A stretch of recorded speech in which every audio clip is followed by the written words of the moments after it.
은 나 다니엘. 오늘 본문의 그 말씀의 제목은 나 다니엘입니다. 좀 제목이 특이한데요.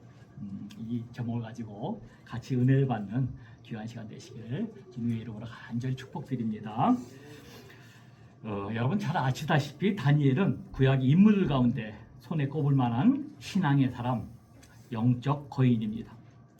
하나님은 예스겔서에서도 다니엘을 노아와 욥과 함께 구약 시대를 대표하는 인물로 언급하시기도 하셨습니다. 다니엘은 구약을 대표하는 믿음의 사람이며 지혜의 사람이었고 기도의 사람이었습니다.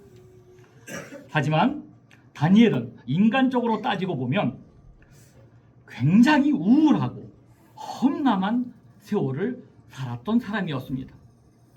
그는 어린 시절에 바벨론이 1차 침공 때 15살 정도의 나이로 포로가 되어서 부모 형제와 고향 산촌을 떠나서 낯선 바벨론 땅으로 끌려갔던 포로의 몸이 되었던 몸이었습니다.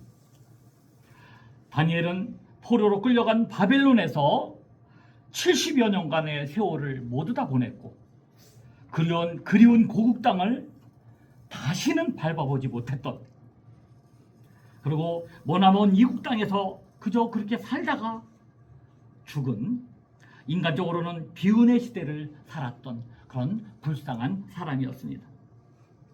그래서 워싱턴 의과대학 교수였던 토마스 홈스와 리차드 라이라는 사람이 일상생활에서 겪는 스트레스 정도를 조사해서 스트레스 지수라는 것을 만들었습니다. 그들은 역사상 가장 스트레스가 컸던 사람이 누군가, 이게 그 스트레스 지수를 조사해 봤더니요, 그 중에 가장 스트레스가 컸던 사람이 다니엘이었다고 이렇게 쓴 것을 보았습니다. 그 스트레스 지수가 150 정도만 넘어도 위험 요소가 있다고 보는데, 성경의 욥은 약 500 정도가 됐다고 합니다. 얼마 그 고통 많이 받았잖아요. 근데 그 다니엘은 욥보다도 훨씬 큰 700 이상으로 나타났다고 합니다. 약 300 정도만 넘으면 스트레스 지수가 정신병원에 들어갈 정도가 됐다 그러는데, 다니엘은 약 700 정도가 조사를 해봤더니 한 700 정도는 되지 않을까 하고 조사 결과가 나왔다고 합니다.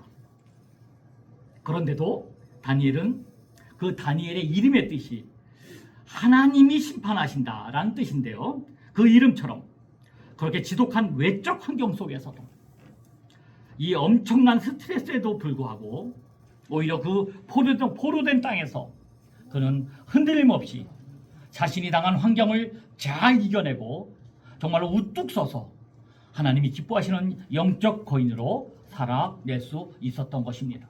그는 적지의 땅에 살면서도 4명의 왕을 거쳐갔습니다. 여러분, 적국의 왕을 4명이나 거쳐갔다는 것은 굉장히 큰 시련이었던 걸 아셔요?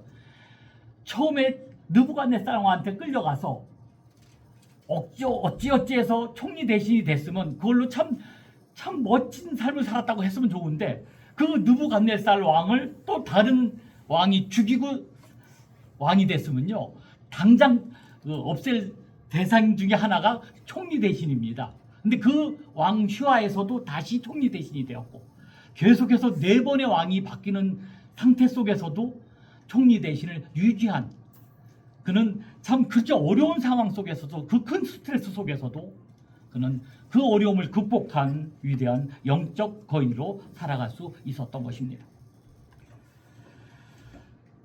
망가질 대로 망가진 정말 세상에 살고 있는 현대의 우리에게 이와 다를 바 없는 시대를 살았던 다니엘이 그 시대를 어떻게 그렇게 잘 헤쳐나가서 승리할 수 있었는지, 그 비결이 무엇인지를 정말 우리는 궁금하게 됩니다. 오늘 본문의 다니엘서는 민족적 비극으로 시작하고 있습니다. 다니엘서 1장 1절입니다. 유다왕 여호야김이 다스린 지 3년이 되던 해에 바벨론 왕 느부갓네살이 예루살렘에 이르러 성을 에워쌌더니, 유다왕 여호와김이 다스린 지 3년이 되는 해라고 1장 1절에는 표현하고 있습니다. 그때 느부갓네살이 예루살렘을 포위 쌌다라고 이렇게 표현하고 있습니다. 이때 왕이었던 여호와김은 종교 개혁을 일으킨 아주 멋진 왕 요시야 왕의 아들이었습니다. 열왕기하 23장 25절에 보니 하나님께서 요시야 왕을 얼마나 귀히 여기셨는지 우리는 알 수 있습니다. 열왕기하 23장 25절입니다. 요시야와 같이 마음을 다하여 뜻을 다하여 힘을 다하여 모세의 모든 율법을 따라 여호와께로 돌이킨 왕은 요시야 전에도 없었고 후에도 그와 같은 자가 없었더라. 중심을 보시는 하나님이 이런 사람은 전에도 없었고 후에도 없었다라고 하실 정도로 요시야는 대단한 인물이었습니다. 특히 이 요시야 왕은 하나님의 말씀을 소중히 대했던 왕으로 매우 유명합니다. 열왕기하 22장에 대제사장 hil기야가 여호와의 율법책을 발견하고 그것을 요시야 왕에게 들려주는 장면이 나옵니다. 열왕기하 22장 11절 세번역으로 제가 읽습니다. 왕이 그 율법책의 말씀을 듣고는 애통해하며 자기 옷을 찢었다. 이토록 훌륭한 아버지를 둔 여호와김이었지만 불행하게도 여호와김은 아버지와는 완전히 다른 악한 길을 걸었던 왕이었습니다. 예레미야 36장에서 하나님께서는 선지자를 보내시어 말씀을 주시는데 그 말씀을 받은 여호와김 왕의 태도가 아버지 요시야 왕과는 너무나도 대조적인 것이었습니다. 예레미야 36장 23절입니다. 여호디가 서너 쪽을 낭독하면 왕이 면도칼로 그것을 연하여 베어 화롯불에 던져서 두루마리를 모두 태웠더라. 회개함으로 옷을 찢은 것이 아니라 칼로 하나님의 말씀을 모두 찢고 그것을 화롯불에 던져 다 태워버린 것입니다. 한마디로 요시야 왕의 아들이었던 여호와김은 말씀의 영향을 전혀 받지 못한 그런 왕이었습니다. 그는 하나님의 말씀보다는 당시 강대국이었던 애굽의 영향력 아래 놓이기를 원했습니다.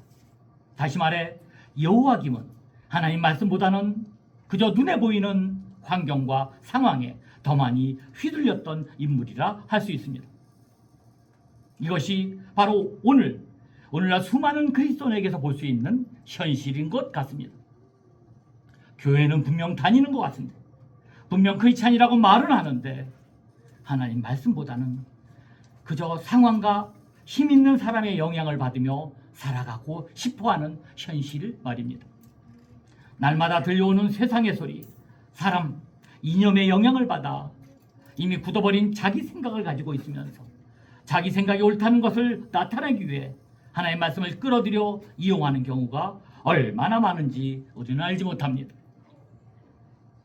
믿는 우리는 이 부분에서 많은 고뇌를 해야 합니다. 말씀 앞에 굳어진 내 생각을 교정받지 못한다면 우리도 여호와김 왕이 겪었던 이 비극을 되풀이할 수밖에 없다는 사실입니다. 오늘 본문 1장 1절에 유다왕 여호와김이 다스린 지 3년 되던 해라는 말씀입니다. 그 말씀은 선택받은 이스라엘 백성이 왜 악한 바벨론에게 침략당하고 나라를 빼앗기는 수모를 겪게 되었는지 상징적으로 보여주는 말씀이라 할 수 있는 것입니다. 왕으로부터 백성에 이르기까지 겉으로는 하나님의 선밀이라는 긍지와 자부심으로 똘똘 뭉쳐 있지만 사실은 하나님의 말씀에 영향은 전혀 받지 못하고 오히려 그 말씀을 멸시하는 태도가 나라를 망한 길로 이끈 원인이 되었다는 것입니다. 지금 우리나라 이민족의 행태를 보는 것 같습니다. 이렇듯 다니엘 시대는 하나님의 말씀을 영향을 받지 않는 삶의 태도로 인해 벌어진 비극으로 시작되는데 이런 악한 시대를 살았던 다니엘이 적국이었던 바벨론의 포로로 끌려간 비참한 상황 속에서도 그 큰 고난 속에서도 어떻게 흔들림 없는 견고한 모습을 보이며 승리할 수 있었을까요? 첫째로 다니엘이 악한 세상을 향해 보였던 그의 대응은 하나님의 백성으로서의 자기 정체성을 지키는 것이었습니다. 바벨론 포로 정책의 가장 큰 목표는 잡아온 포로들을 바벨론 문화로 세뇌시키는 것이었습니다. 이것과 관련하여 바벨론이 취한 정책은 세 가지가 있었는데, 첫째는 유능한 포로들을 잡아와서 바벨론의 언어와 문학을 가르치는 것이었고, 둘째는 그들에게 과분한 대우, 즉 왕의 음식과 포도주를 먹여 마시게 하는 일종의 유화 정책이었습니다. 다니엘서 1장 4절에서 5절 말씀입니다. 곧 흠이 없고 용모가 아름다우며 모든 지혜를 통찰하며 지식에 통달하여 학문에 익숙하여 왕궁에 설만한 소년들을 데려오게 하였고, 그들에게 갈대아 사람의 학문과 언어를 가르치게 하였고, 또 왕이 지정하여 그들에게 왕의 음식과 그가 마시는 포도주에서 날마다 쓸 것을 주어 3년을 기르게 하였으니 그 후에 그들은 왕 앞에 서게 될 것이라. 겉으로 보기에는 매우 참으로 과분한 대우였습니다. 그런데 포로들에게 이런 호의를 베푼 그들의 정책에는 숨은 의도가 있었습니다. 그들을 향한 세 번째 정책을 보면 그 의도가 분명하게 드러납니다. 바벨론이 시행한 세 번째 포로 정책은 창씨 계명이었습니다. 즉 이름을 바꾸게 하는 정책이었습니다. 1장 7절입니다. 환관장이 그들의 이름을 고쳐 다니엘은 벨드사살이라 하고, 하냐냐는 사드락이라 하고, 미사엘은 메삭이라 하고, 아사랴는 아벤느가라 하였더라. 아니, 왜 이들에게 이름을 바꾸게 했을까요? 그 이름에 담긴 의미 때문입니다. 여러분, 다니엘은 하나님이 나의 심판자라는 뜻이었습니다. 그런데 바벨론이 바꾼 그의 이름은 벨드사살이었는데요, 이 뜻은 벨이여 나의 생명을 보호하소라는 뜻입니다. 여기서 벨은 바벨론의 주신이었던 마르둑 신을 말합니다.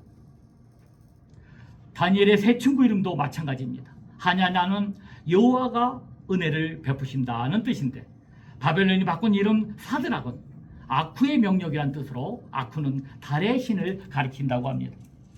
미사엘은 누가 하나님이야 라는 뜻인데, 바벨론식 이름 메삭은 누가 아쿠의 신인가 라는 뜻입니다. 아사라는 여호와께서 도우신다라는 뜻인데, 아벤느고는 느고 혹은 느보의 종이란 뜻으로 느보는 마르둑 신의 아들로 알려져 있는 것입니다. 이렇게 보면 바벨론이 바꿔버린 이들의 이름의 공통점이 무엇이겠습니까? 다 바벨론 신의 이름이 들어가 있습니다. 의도가 분명합니다.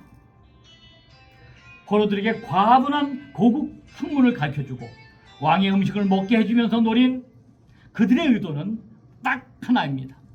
그것은 하나님의 백성으로서의 정체성을 빼앗아 가는 것입니다.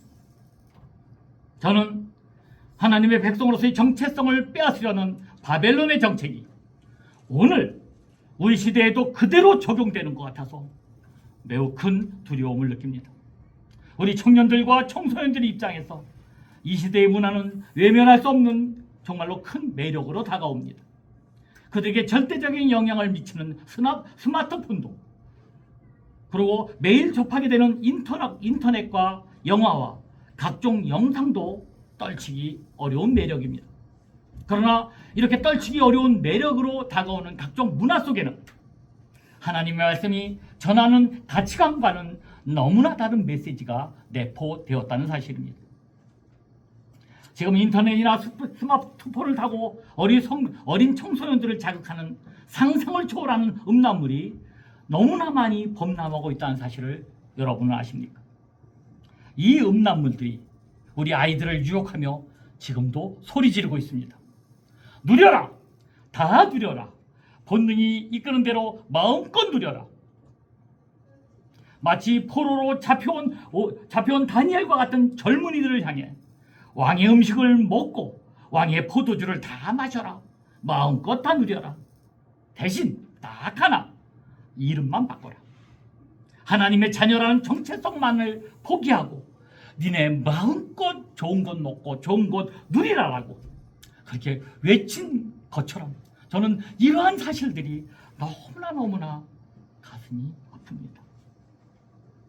그런데 여기서 드러나는 우리 다니엘의 위대함, 이렇게 문화로 세뇌하려는 바벨론의 정책에 대해 단호한 거절로 대응했다는 것입니다. 포로로 끌려간 주제에 그는 단호하게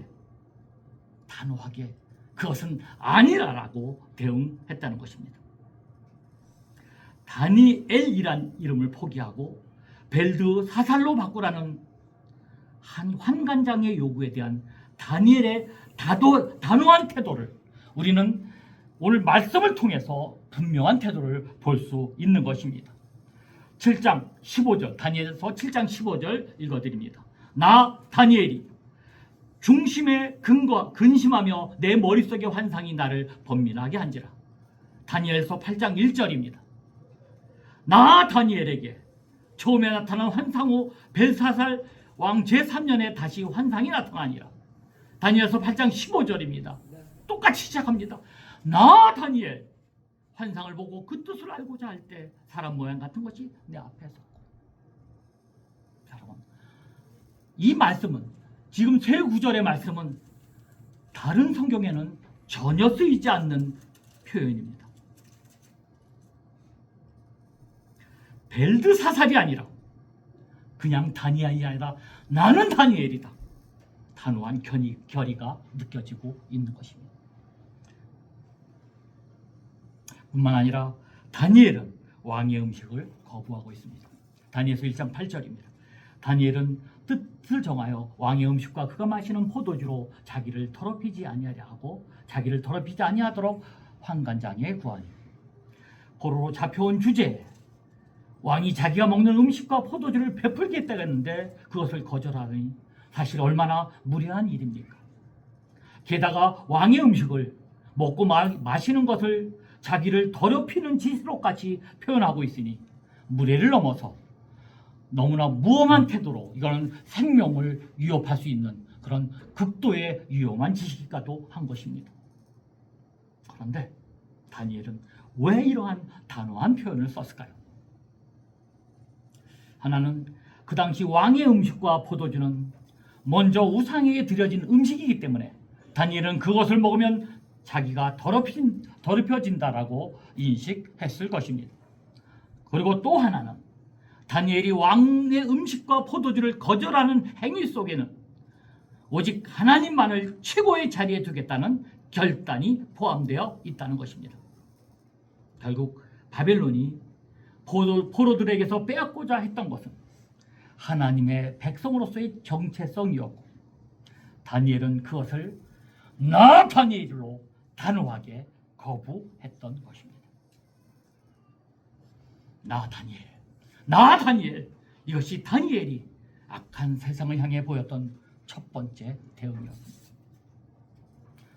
두 번째, 혼란한 세상 속에서 다니엘은 언제나 하나님의 주권과 섭리를 인정했습니다.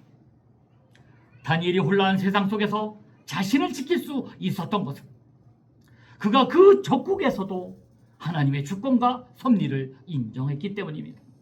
이것이 악한 세상을 향해 다니엘이 보인 두 번째 반응이었습니다.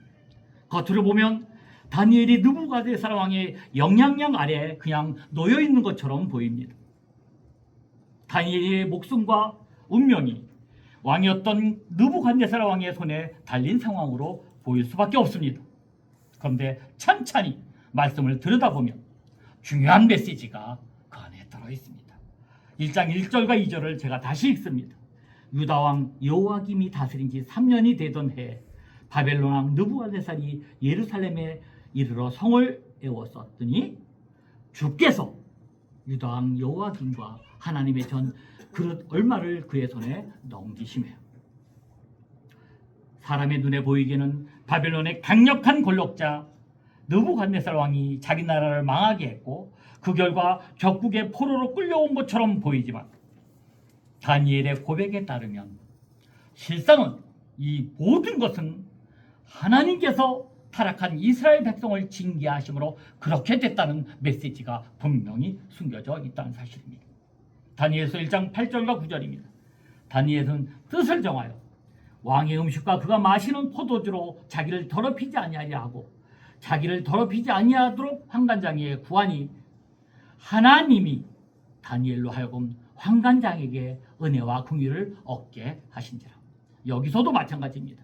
겉으로 보기에는 다니엘이 운이 좋아서 사람 좋은 환관장을 만나 호의를 받은 것처럼 보이지만 사실은 그 이면에는 하나님의 주권과 섭리가 있었다는 사실입니다. 즉 하나님이 환관장의 마음을 흔들어 주셔서 호의를 받을 수 있었다는 것입니다. 마치 장마가 올 때 온 세상이 먹구름에 뒤덮여 있을 때 태양이 사라진 것이 아니라 먹구름 너머에 여전히 장렬하고 있는 태양이 있음을 인식할 수 있는 것처럼 다니엘은 세상이 온통 흑암에 쌓여 있을지라도 그 너머에 여전히 하나님이 일하고 계심을 그는 분명하게 알고 있었던 것입니다. 눈으로 보기에는 적국 바벨론의 포악한 권력자 느부갓네살의 다스림 아래에 있는 것처럼 보이는 것 같지만 하나님께서 오늘도 여전히 역사를 주관하시고 내 인생을 주관하고 계심을 그는 분명하게 믿고 있었단 말입니다. 저는 이 대목에서 제가 가장 좋아하는 요셉이 떠오릅니다. 요셉도 역시 이해할 수 없는 많은 고난이 있었습니다. 아니 하나님 뜻대로 살려고 애를 썼는데 좋은 길을 열어주시기는커녕 오히려 감옥에 갇히고 사형수의 신분으로 빠지게 되는 그런 상황에 처할 수도 있었습니다. 그러나 요셉은 하나님을 원망하거나 저주하지 않았습니다. 오히려 말씀을 안 하시지만 하나님의 주권과 섭리가 있었음을 그는 분명히 인정하고 열심히 성실하게 기다리며 또한 참고 인내하는 삶을 살아갈 때 그는 그 어려운 환경 속에서도 놀라운 승리를 가져왔던 그 요셉을 떠오르게 되었습니다. 오늘 교동문에도 있었고 우리 오늘 암송 말씀인 히브리서 11장 6절을 제가 한번 읽어드립니다. 믿음이 없이는 하나님을 기쁘시게 하지 못하나니 하나님께 나아가는 자는 반드시 그가 계신 것과 또한 그가 자기를 찾는 자들에게 상 주시는 이심을 믿어야 할지니라. 다니엘은 자신과 국가에 닥친 모든 일을 하나님의 섭리로 바라봄으로 그는 위대한 승리를 가져올 수 있었던 것입니다. 여러분, 지금 많이 어렵습니다. 힘듭니다. 무덥고 많이 지쳐 있습니다. 하는 일마다 되는 일이 없는 것처럼 보일 때도 있습니다. 그러나 우리의 희망은 우리를 섭리하시며 말씀하시는 하나님께 있습니다. 세상이 아무리 어렵고 희망이 없는 것처럼 보여도 우리는 절대로 낙심할 필요가 없습니다. 비록 우리가 지금까지 하나님의 말씀 앞에서 요시아 왕처럼 옷을 찢으며 회개하는 반응을 보이지 못했다 할지라도 어쩌면 여호야김 왕처럼 말씀을 무시하며 하나님 말씀보다는 눈에 보이는 현실에 더 영향을 받으며 살아왔다 할지라도 그래도 우리의 희망은 어디에 있습니까? 여전히 우리를 섭리하시며 말씀하고 계시는 하나님, 여전히 역사의 배후에서 일하고 계시는 그 하나님께 우리의 희망이 있는 것입니다. 여호야김이 비록 강대국 애굽을 더 의지하며 하나님 말씀은 무시하고 칼로 베고 화롯불에 집어던지는 악한 짓을 많이 저질렀지만 이어지는 에레미야서 36장을 보면 이런 말씀이 기록되어 있습니다. 에레미야서 36장 27절 28절입니다. 왕이 두루마리와 바룩이 에레미야 입을 통해 기록한 말씀을 불사른 후에 여호와 말씀이 에레미야에 임하니라. 이르시되 너는 다시 다른 두루마리를 가지고 유다의 여호야김 왕이 불사른 첫 두루마리의 모든 말을 기록하라. 저는 이 말씀이 너무 감동적입니다. 다 불태워버리고 다 찢어버렸는데 그러나도 불구하고 여전히 말씀하신 하나님, 여러분, 우리가 돌이키만 기기만 한다면 불태워버린 그 말씀을 다시 기록하게 하시고 다시 들려주기를 원하시는 하나님, 그 하나님의 신실하심이 우리의 소망이 되는 줄 믿습니다. 다니엘은 이 사실을 정확하게 알고 있었던 것입니다. 우리는 다시 시작해야 합니다. 바벨론 같은 이 추악한 세상에서 정말 위축되어서 자기 정체성을 잃어버린 채 비굴하게 숨어있던 그 모습에서 우리는 이제 일어나야 합니다. 하나님을 보지 못하고 그저 캄캄한 먹구름만 보면서 비관해 있었던 그 비겁한 자리에서 떨쳐버리고 일어나야 합니다. 나 벨드세살이 아니야. 나 다니엘이야. 나 하나님의 자녀야. 나 하나님이 주신 용사야. 나 다니엘이야 하면서 우리 그리스도인의 정체성을 다시 회복하고 일어나야 합니다. 하나님께서는 지금이라도 돌이키기만 하면 언제든지 새롭게 시작하도록 도우십니다. 너는 다시 다른 두루마를 가지고 유다의 여호야김 왕이 불사른 첫 두루마의 모든 말을 기록하라 하시는 하나님이 바로 우리의 하나님이십니다.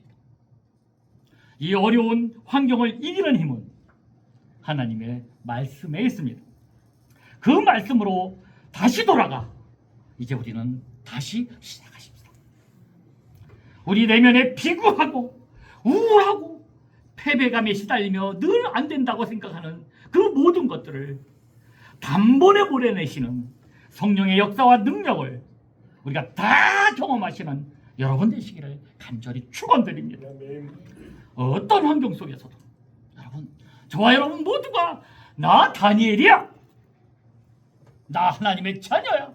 나 하나님이 함께 하시면 능치 못할 일이 없어 하면서 하나님의 자녀를 정체성을 지키며 언제나 우리를 섭리하시며 우리가 지금이라도 돌이키기만 하면 우리를 소망으로 이끄시는 하나님을 붙잡으시기 바랍니다. 다니엘에게 임하셨던 놀라운 역사가 오늘 예배하시는 모든 분에게 임하시기를 주 예수 그리스도의 이름으로 간절히 축원드립니다. 기도하시겠습니다. 하나님, 어렵고 힘든 세상을 살아가고 있습니다. 때로는 비굴해지고 때로는 우울해지고 때로는 패배감에 시달리며 살아갈 때가 너무 많습니다. 그런 환경 속에서도 나 다니엘이야 하면서 꿋꿋하게 일어섰던, 그래서 하나님을 다시금 돌이키게 하시고 하나님 불태웠던 그 말씀을 다시 주시는 그 하나님과 함께 소망을 가지고 승리했던 다니엘처럼 늘 그리스도인의 정체성을 회복하며 승리로 나가는 우리 모두가 될 수 있도록 하나님 지켜주시고 인도하여 주옵소서. 예수 그리스도 이름으로 간절히 기도했습니다. 아멘. 아멘. 우리 323장 부르시겠습니다.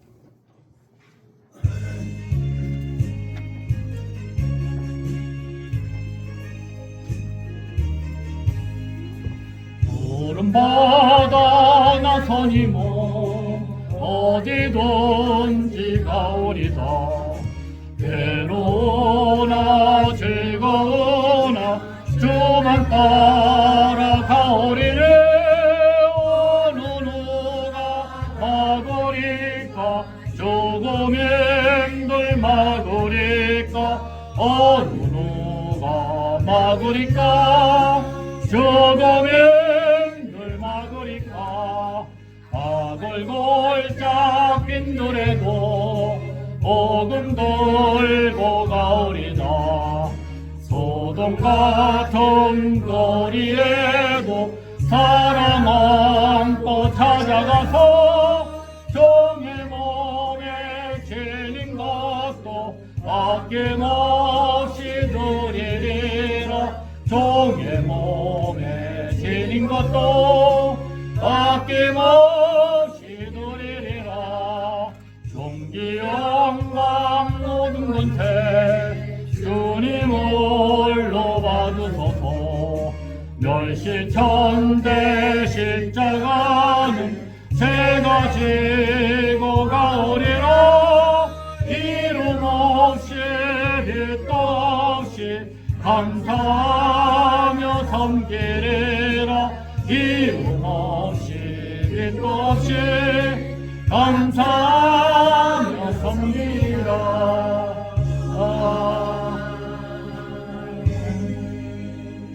아멘.